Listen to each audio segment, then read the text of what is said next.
Nancy Pelosi was being interviewed by Katie Couric in front of a live audience when a group of protesters stood up and began heckling and booing Nancy Pelosi. This whole incident lasted for a little over 2 minutes, and trust me, you'll want to pay close attention to Katie Couric's face. Issues. Yep.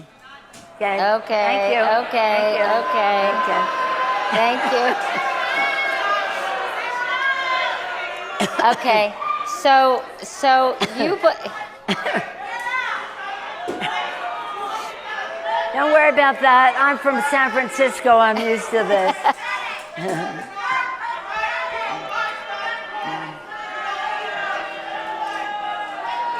We have an opportunity for the audience to ask questions, so we'll wait till the end of our conversation to do that. See, they'll get what they want because all the press will say is that we got interrupted. All right, so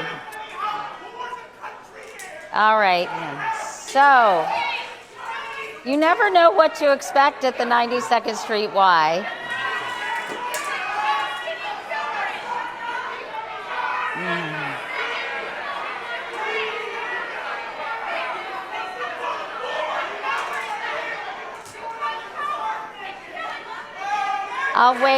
I'll wait a second to continue.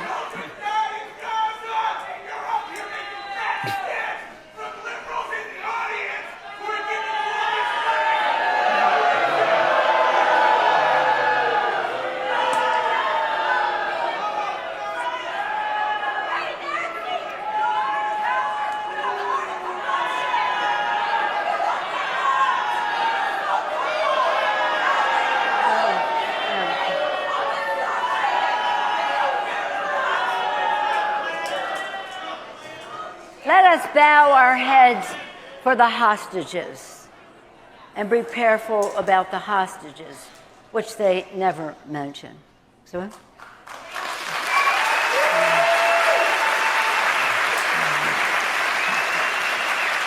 That prayer and moment of silence for the hostages was really meaningful, Nancy Pelosi. Great job. It's not as if that flew by and you just used that to make yourself look good.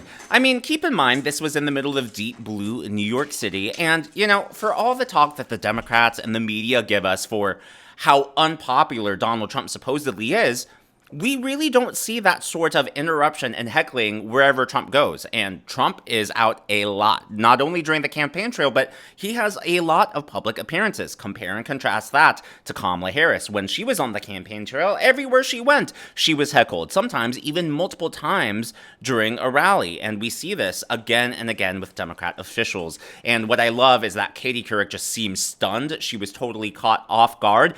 And going back to Trump, by the way, if this had happened to Trump, because it has happened, just not as frequently as it does with the Democrats, but Trump is able to take control of the situation. He doesn't just passively sit back and let the hecklers control the room and control the moment. Trump, from the podium, is able to fight back, and with just the microphone, with just his words, and with his presence, he's able to put those protesters in their place. Meanwhile, Nancy Pelosi and Katie Couric were there kind of like just shocked deer in the headlights. Well, speaking of shocked deer in the headlights, the media and the Democrat Party were certainly shocked when Donald Trump won re-election in historic fashion.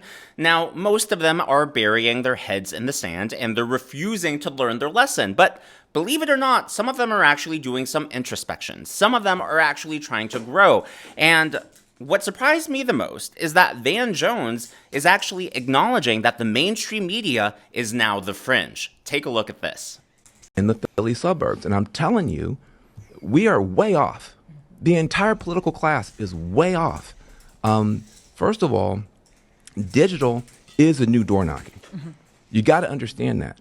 We were laughing our butts off at Donald Trump for suspending his door knocking campaign and letting Charlie Kirk and Elon do a bunch of stuff online. We said, these guys are idiots. These guys are stupid. Then you start knocking on these doors. You know what people come to the door with? Their phone in their hand. They're in a 24-hour digital surround sound that has nothing to do with CNN, has nothing to do with any stuff that we do.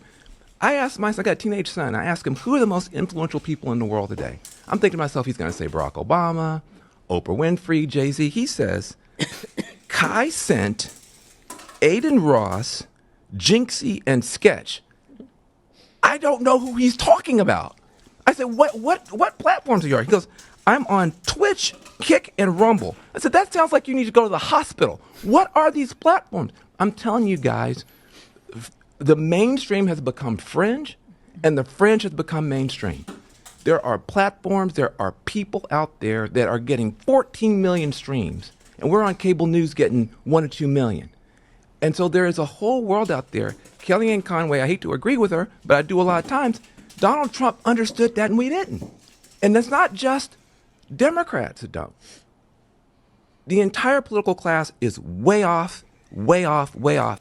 Look, I don't usually agree with Van Jones, but whenever he's right, he is really right and just right on the money. And I think he nailed that. There is a reason why people like RFK Jr., Tulsi Gabbard left the Democrat Party, and it's because the party refused, not only did they refuse to adapt with the times, but they really hammered down and they became so authoritative with how they spoke, with the narratives that they were trying to push, and with the worldview that they required everyone to conform to in order to be part of their party. And now they are dealing with the consequences of that. And hopefully they stay wandering in the wilderness like the Israelites for 40 years, unable to learn their lesson. We'll see. We'll see. It'll be a while. And I think their lesson could be a long time in the making, because their reaction, the far left's reaction to the killing of the CEO, Brian Thompson of United Healthcare, I think is still turning off a lot of Americans. I don't know if you all have seen this, but in New York, there are wanted posters being put up everywhere,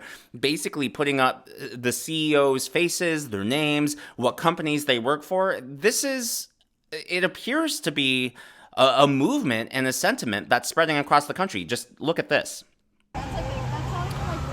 Now, some of these are still up, but you can tell some people have tried to take them down. It wasn't just this corner of New York City, by the way. They are apparently all over the city, and they've also appeared in Seattle. This road sign was seen, a traffic road sign, one less CEO, many more to go. And currently, we have no idea who's behind it. The local news there has, this is pretty much all the information that's publicly known about the incident. Now, new this morning from the Live Desk, we are asking a number of questions about a really disturbing message that was found posted on one of those portable electronic road messaging signs right off of Highway 99. This happened near Lake Union in Seattle. Look at the message here that our photographer found near Dexter Avenue in the northbound lanes of the highway early this morning. It reads, "One less CEO, many more to go." So we don't know who's responsible for this, which agency operates that sign, whether it's WashDOT, SDOT, or a private company, and how this could have happened. We will let you know when we get some answers this morning. It appears the message was up for at least an hour overnight, and it's now off, according to our photographer. Another question that we're asking is the motive behind that message on that sign. This discovery this morning comes after the shooting death of United Healthcare CEO Brian Thompson in New York City last week. The suspected gunman, Luigi Mangione, now facing several charges for that crime in New York City. Investigators say a gun found in his possession and fingerprints from near the crime scene closely link him to that attack. And like I've said, people in the Democrat Party, and I'm not just talking about voters, I mean actual politicians and leaders, are appearing to be sympathetic towards the shooter. When people like Elizabeth Warren and AOC say things or promote the sentiment that people can only be pushed so far, it gives permission, if you will, to that radical wing of the Democrat Party. Now, an interesting story has kind of gone under the radar the last few days. So Newsweek reported about 3 days ago that hundreds of vials of deadly viruses are missing after a lab breach. I think this happened in Australia. This was confirmed by the Daily Mail. Hundreds of vials of deadly viruses have gone missing from a laboratory, and scientists warn they could be weaponized. And here, yes, you can see it was an Australian lab. Fox News also confirmed this. Over, I think it was 323 vials. 323 vials are now unaccounted for, just missing. So a lot of people are wondering, is this a coincidence in timing with Trump's inauguration just barely more than a month away? Or are they prepping for 47's return? So I thought that was interesting. Let me know your thoughts down in the comments below. There are a lot of people who, I mean, obviously a lot of theories around COVID, how it was created, how it came to be, how it spread. And so the talk of 323 vials missing definitely has certain parts of the internet talking about this. So if you have any theories, let me know your thoughts down in the comments below. Now, take a look at this. We know that the federal government is bloated. We know that they are inefficient. We know that they are corrupt. But this is just a whole new level. Now, take a look at this. This is exclusive footage from the Daily Wire. We know that the federal government is bloated, it's inefficient and corrupt, but this is just a whole new level of what the heck are y'all doing? So this is footage of Joe Biden's government moving border wall materials, in fact, even some entire sections and panels of border wall, and auctioning them off. Again, just weeks before Donald Trump takes office. And obviously, border security is a huge part of Trump's platform. Building the wall is certainly a part of that plan. And yet the Biden administration is just selling off parts left and right, left and right. By the way, this is not the first time. In 2023, so last year, Newsweek reports, Joe Biden sold off border wall materials weeks before approving new wall. He ended up building about 20 miles of wall last year, and instead of using the material that Trump had actually bought and that the Biden administration had left there for years, Joe Biden sold it off for pennies on the dollar, so a loss for the federal government. That is a waste of your and my taxpayer dollars, and then bought brand new ones. And again, that's going to happen here. You see it. They're selling the materials, and it's just going to have to be repurchased. Is this some sort of form of insider trading, so to speak, in our eyes? Like, are these government contractors just raking in dough because the government is buying from them, then they sell off the materials, and then they buy from them again? What is going on? And I think if we had a free and fair media, if the media actually did their job, I think we would have our answers. But unfortunately, when it comes to the Democrats, when it comes to traditional corporate mainstream media, they don't ask any of the tough questions or want to hold their feet to the fire. Because I think that's one question that we should know. Why are you selling this? What's the plan? Are you trying to sabotage Trump before he gets into office? I don't know, not making accusations, but I think they're fair questions to ask. Now, before we wrap up this video, I want to respond to a few comments. So I think it was the last video I made yesterday was about these drones that are flying over the skies of New Jersey. For those of you who are unaware about the story or missed that video, I encourage you to check it out. I tried to keep my analysis and commentary to a very, very minimum and focused on the facts as I understand them. So here are the comments. But if authorities don't know anything about them, how would they know that they are of no danger to the public? This is from Alora. I think you are spot on. Yeah, I think it's really ironic that the Pentagon can say, we have no idea who owns these drones, we have no idea where they come from, but we can tell you for a fact they're not Iranian. Well, if you don't know whose they are, how can you say they're not Iranian? If you don't know what they are, how can you say they're not dangerous? Just the math ain't mathin' on that one. Next question or comment. I'm in northern Rhode Island, and there is a military base within 30 miles of my area. Over the past 2 weeks, I've seen large drones that I originally mistook for airplanes due to their size, and lots of helicopters. These drones were moving southwest, which would put them on a trajectory for New Jersey, which would be a 1 or 2 hour flight from here. And you can pause this comment if you want to read more of it, but I got a ton of comments like this from everyone, from not just people in the Northeast, but apparently now there are sightings in Miami, in Florida, all over the West Coast. A few of you said that there are other sightings around the globe that I missed, not just at the joint bases over in the United Kingdom. And when I went through my news sources, that indeed appears to be the case. Martin, it's fascinating how we often connect with certain YouTubers than with polished, high-production news sources. There's something special about watching someone like Daniel, just a guy sitting in his living room with a dog and cat in his background. Seeing that kind of authenticity and organic growth is genuinely refreshing. Well, thank you, Martin. I'm so glad you enjoy. And I think that's what makes look, I grew up when YouTube, the weird generation, right? Like, for those of you who are like millennials, I feel like you'll really relate with this, because our generation grew up without technology, and then, well, you know what I mean by technology, like without smartphones and without the internet as we know it today, and with platforms like YouTube. So we sort of had like a traditional childhood as far as playing outside, getting rough and dirty, you know, all the things. And then we saw the transformation of social media and YouTube from inception all the way to what it is today. And I sort of do miss those OG days of old YouTube, of discovering like true viral videos of normal people. Everything today on YouTube is so well produced, which is cool, and like kudos to those people and those teams that do it. But I kind of do miss just people talking into their phones, which is why I do what I do. I think to me, those were like the golden days of YouTube and social media before it became what it is today. So I'm glad you appreciate it. I'm glad you're watching. Brian, great reporting, Daniel. This is the best coverage I've come across so far. What's terrifying is either our government is clueless, therefore incompetent at what these are, or they know and won't tell us. Either way, it is unacceptable. Spot on, Brian, and I agree. I think that's what's terrifying too.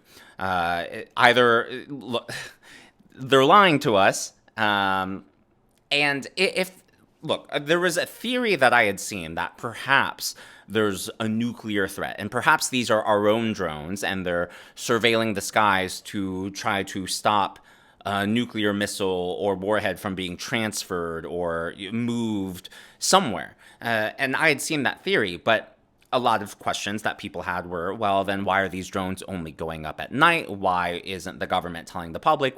Shouldn't people be aware so that people can report anything suspicious? So even that theory, I'm like, I don't know. But regardless, if the government doesn't know, incompetent, scary, especially when we spend billions, trillions on our defense, how can you not know anything? And then if you are refusing to be transparent, look, I get if they're withholding certain information from the public to avoid mass hysteria or panic or whatever. I kind of get that. But like, how are you not going to hold briefings, at least for congressmen, congresswomen, senators? Where's the White House been on this? Why hasn't the White House done a press briefing? Like you said, completely unacceptable. Next, Robert says, I'm retired law enforcement, and law enforcement agencies do not have the capability to investigate this guy. Thank you for this clarification. And yeah, that just goes back to the other point. Where is the federal government? Joanne, Daniel, you cannot convince me that they do not know where these drones are coming from. And if they truly don't know, then that is even scarier. We expect our government to protect us in a war, and they can't even figure out some drones flying over. That's pathetic. I agree, and I hope that this is one of the things that the Trump administration takes a look at. Now, the good news in all of this is that Trump has not made a statement, at least not that I'm aware of, on the drones. And I believe it was since November 19th, Trump has been receiving intelligence briefings, which coincidentally is one day after the first drone sighting over New Jersey, if I'm getting my dates correct. But I do know that Trump is beginning to get his security intelligence briefings to make sure that the transition process is as smooth as possible. So I would assume that, assuming he's getting briefed on everything and they're not withholding any information, that he's at least aware about this. They've obviously been close to his golf course, so certainly just based on that alone, surely it would have piqued his interest. So hopefully it's good news he hasn't said something. Time will tell. Last comment, Jordan, great coverage of this. One question is that I keep hearing offshore, not out of the water, as you have said. If they are going from submerged to aerial operation, that would be an incredible advancement. I know it's been done, but not on UAVs. With any significant range or capabilities, what leads you to believe they are coming out of the water? Not doubting you, but would like to hear more. Let me clarify, and I apologize for the lazy phrasing and wording. The official... 2 points. Officially, just factually, they were reported as coming from offshore, so not from out of the water. And so I want to be very clear. Factually, just not out of the water, they're coming from offshore. So the assumption there is that they're coming off of a platform of some sort of like a ship or a carrier.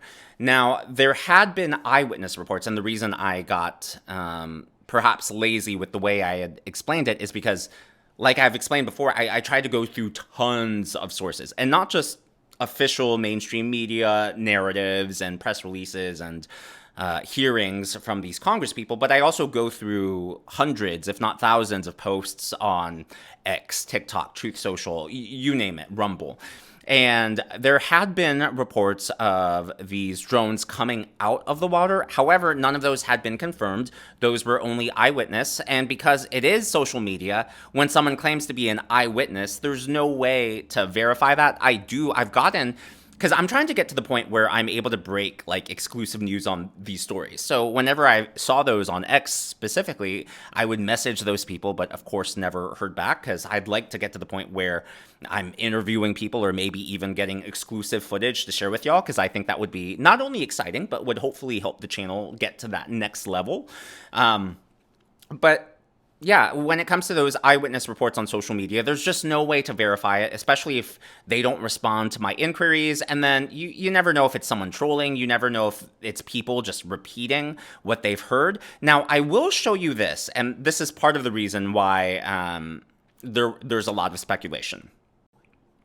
So to be very specific, this is not off the coast of New Jersey. This is on the West Coast. So as I alluded to earlier, there have now been more drone sightings. And this wasn't a show, like not a fireworks show, because, you know, there are sometimes drone shows where they do formations in the sky. These appeared to be surveillance drones. And it appears in this footage that they are going into the water, which, if true, would support the theories or the accounts that they're coming out of the water. Now, as always with video, there are many ways to interpret this. So because it's at a distance and because they're going down, it doesn't necessarily mean they're going into the water, okay?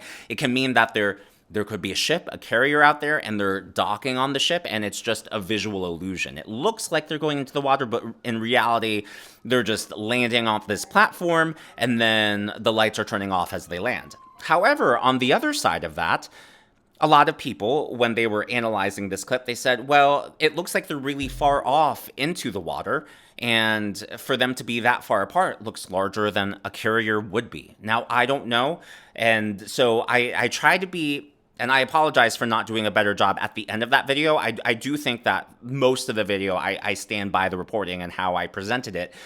But I do apologize for being sloppy with that language. I try to be very clear about what the facts are and then where my analysis and commentary comes in. And speaking of commentary and analysis, some people were complaining. They were like, Daniel, you seem to be pushing a UFO and alien conspiracy theory. And just to be clear, these technically are UFOs, unidentified flying objects. There is a difference between UFOs and aliens. UFOs can be man-made. And just to acknowledge some other people, some people believe that because I had said they were coming out of the water and had phrased it that way, some people had said that they had long believed that if there was extraterrestrial life, it wouldn't actually be extraterrestrial, but it would be coming from the oceans because the oceans are so big, so deep, and we haven't had a chance to explore them all. Now, I would be okay with that as long as they don't have tentacles. Ugh. I mean, octopi, octopus, very smart creatures, but tentacles. So if there are aliens, no tentacles, please. Just could not do that. Not for me. No, thank you. But I had asked, by the way, what everyone thinks. So I was very surprised. For me, I had listed 3 possibilities, and possibility number 1. Some sort of foreign adversary, Iran, Russia, China, or maybe an alliance of some sort of more than one country. Number 2, some sort of covert U.S. Operation, so definitely us. Or option 3, aliens, extraterrestrial. It was about 45-45-10, so about a 45% split between foreign adversaries or the U.S. government being behind it. And then 10% being aliens. I was really honestly surprised to see that 45-45 split. I did expect the first 2 to by far be the most popular theories, but I wasn't expecting such an even split. That really surprised me. So that leads me to the question that I have today. In the middle, I talked about those 323 vials of deadly diseases disappearing. Do you think that's coincidence? Or do you think it could potentially be tied to Trump 47 returning to the Oval Office? Again, want to be very clear, we're just speculating here, but I'd love to hear everyone's theories. If you enjoyed this video, please be sure to give me a thumbs up. I know it's a simple thing to ask for, but it really does help me to reach more viewers like you in the algorithm. If and when the channel reaches 100,000 subscribers, I will introduce you to my sleepy but not so sleepy dog, as well as my cat, give you their adoption stories, reveal their names. We'll celebrate some of y'all. It'll be a good time. There will be giveaways. So if any of that piques your interest, if you enjoyed this video, please be sure to smash that subscribe button and to check out one of these videos.